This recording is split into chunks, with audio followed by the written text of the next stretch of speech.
All right, so welcome back, friends. So we're going to talk about the blues and how important it is to use it as a tool for improvisation. And I know, a lot of people don't even think of it as that, but it is a very powerful tool that has been there for the long run. And pretty much, if you can't play a blues, you pretty much can't play anything. So a blues is going to help you do a lot of things in jazz, especially on coming on any song. And I mean almost any song. So let's look at it in depth and see how we can use it in a practice scenario. So here we go. So our practice scenario is we've got our blues. So now what? Okay, well, check it out. Let's look at measure one. Measure one tells us the tonality, right? Tells us the tonality of the key that we're playing in, obviously C. And it's always going to be 12 measures, y'all. Never forget that. A blues is always 12 measures, like always. Yeah, there's some modified blues, but a traditional blues is always going to be 12 measures. Now let's look at it and see how we can use it as a practice tool. So looking at measure one, going to measure two, some of us just see it as one going to the four chord. Here's a different way to look at that, y'all. Different way to look at it as, well, first of all, we should already know if you've gone through my Big Five video, it tells you what a dominant's purpose is. And a dominant's sole purpose is to lead us back to one. Now, remember, a one could be a major chord, it could be a minor chord, and also it could be a dominant chord. So let's check it out. So we're going from C7 to F7. This is nothing but a big old resolution, y'all, a two-measure resolution. And I say that because C is the fifth of F. So we could almost consider this as a five going to one. So basically, a blues in the first two measures is trying to teach you how to resolve from a five going to a one. And this is not necessarily, I want to say, a typical 5-1, but it's still leading you to the one. Okay. And of course, the core quality here is an F7. So this right here, I'm going to go ahead and just write it in so you can see what that is. This, we consider this as a five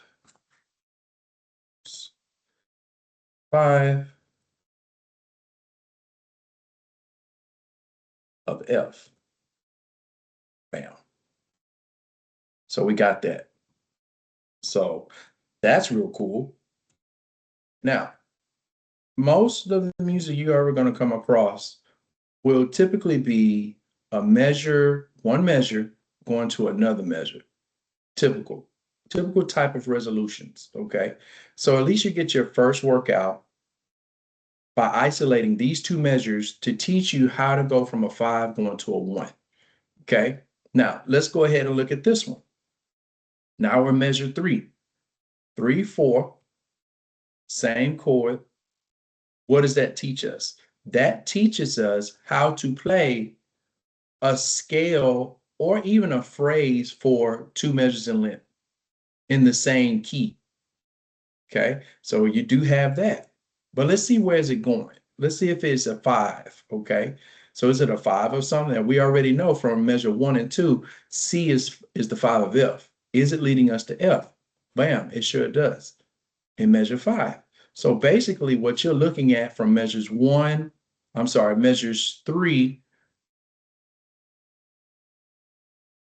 do that. So measure 3 through measure 6, this is like a slow resolution in comparisons to measures 2 through 3. 2 through 3, man, you had like 4 beats to get to resolution. Now you've got 8 beats going to a resolution. Okay. And you're going to typically see that too in jazz everywhere, almost on like all these songs you're ever going to come across. There's that opportunity to do that. Okay. So this, of course, again, is the same thing we had here. It's the exact same thing. Let's see.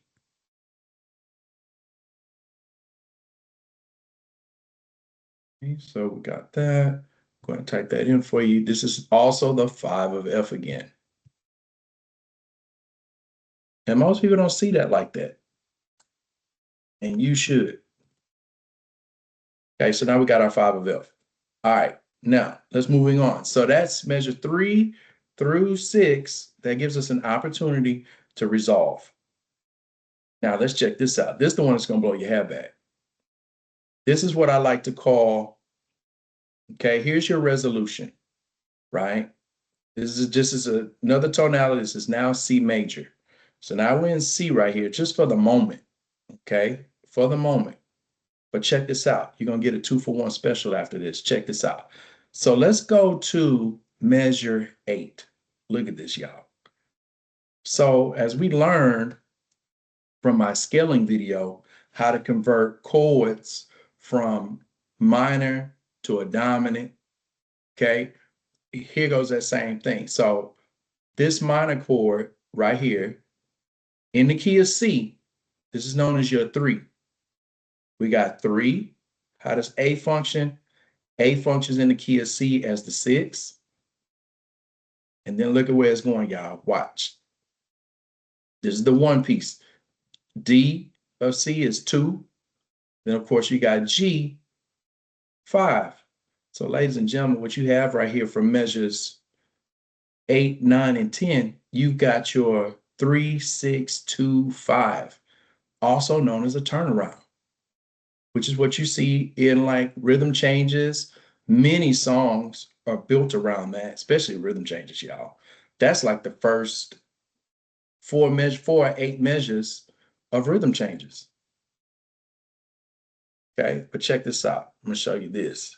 Turn around. Okay, boom. Now check this out.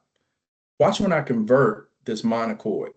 So remember, you had your 3, 6, 2, 5, typical turnaround. Check this out. E minor, as we know, we find minor chords on the 5th of a dominant chord. So E is the 5th of A. So ladies and gentlemen, when I take away this E minor here, and I just get rid of it, because it's showing you that this is basically the same thing. Got your 3-piece. Here we go, right here. So now check this out. I'm gonna step back 1 measure. Look at this. So now we're at measure 7. There goes the 1, because we're in the key of C, right? So now look at what you got. You've now got a 1, 6, 2, 5. Holy cow. You've now got an authentic turnaround. 1, 6, 2, 5. Once you learn that, y'all, there's so many songs, as I just said, you've got your rhythm changes on lock right here. You learn that. And on top of it, look, it's going slow. You got 1 chord for 4 beats, your 6 chord for 4 beats, your 2 for 4 beats, and then of course you got your 5 for 4 beats. Okay. So you got that. That's your turnaround. Now there's also something else included in here, y'all. Check this out. So when we go from measure 8, okay, measure 8 is a dominant chord. And of course, a dominant chord's job is to lead you back to some type of a 1. Okay. Now, A is the 5th of what? Give you a little time to think about it. A is the 5th of D. And look at where it's going, y'all. Bam! Right there, measure 9. So you're getting like a 2-for-1 special here. And we all love 2-for-1s. So in here, you've got your 1, 6, 2, 5. You've got that. That's your turnaround. But you're also getting to learn how to resolve from this chord within the turnaround going to another one, and we're resolving now to a minor chord. Okay, this is your first time running into a dominant going into a minor chord, in which you will see on minor 2/5s. And that's an important thing to learn. How do you resolve to a minor chord? Yeah, we all start off learning how to resolve to like a major chord. Okay, that's what we all start learning. Okay, but now this is your first opportunity in a typical progression, learning how to resolve to a minor chord. And here it is right there. Okay, so that's your 2-for-1. So you get to learn how to use this 5 and resolve to a minor chord. That's the part of the two-piece special. And then also you get to learn how to use it as a turnaround. Okay. Now look at the last bit of it. Measure 11 through 12. 11 through 12 is basically the same thing we just did from measure 7 through 10, except it's faster. This is what you will see in a rhythm change. Moving this quickly, we've got 2 beats per chord here. Okay, 2 beats per chord. Now, let me step back a little bit because I forgot one more thing. Look at measure 10, y'all. Measure 10 is also a 5. Okay, and that 5 leads us back to 1. G is the 5 of C, and here it is. There's your resolution. So now you also have your typical 2, 5, 1 type of resolution, okay? In which that's in so many songs, so many songs, 2, 5, 1 progression, okay? Then of course you get to do it again right here. Okay, you get that 2, 5, and it's gonna lead you back to a 1. Now, obviously this 1 is of course the dominant chord, but it's teaching you how to resolve again, okay? And that's what's important. That is important. So as we just saw on a blues is so fundamental. And it's like the nuts and bolts of improvisation, y'all. So if you were looking for something to practice and you're just stumped, like, what do I need to do in order to really get into this improvisation thing? My high suggestion would be to get on a blues, man, and just do it piece by piece. You don't do the whole thing. Start with like measure 1 and measure 2. Learn how to resolve. That's what's important. Okay. When you resolve, instead of just playing something random, you start to learn how to communicate your thoughts. Okay. Instrumentally. Okay. So just do it piece by piece. That's what I would do. I would, if that is too fast for you, like measure 1 and measure 2, then go to a slow pace, which is measure 3, 4, 5, and 6. That one's slower, as we just learned. Okay. Start with that. And then you could move on to the turnaround.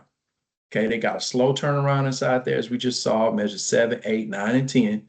Okay, that's a slow turnaround, 4 beats per chord, which is good. And then when you get to like your patterns up or whatever over those 4 bars, then you can take it to measure 11 and 12, which speeds it up. Now you've got something really cool.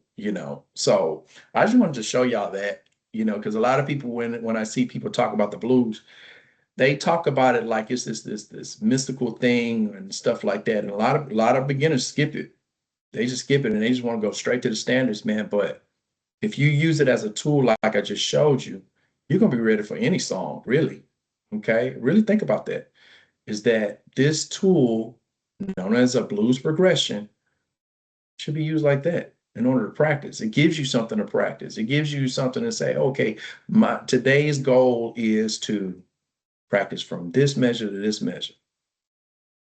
Do I have it? Okay, cool. Let me apply that to another one. Okay. And so I just want to put that out there.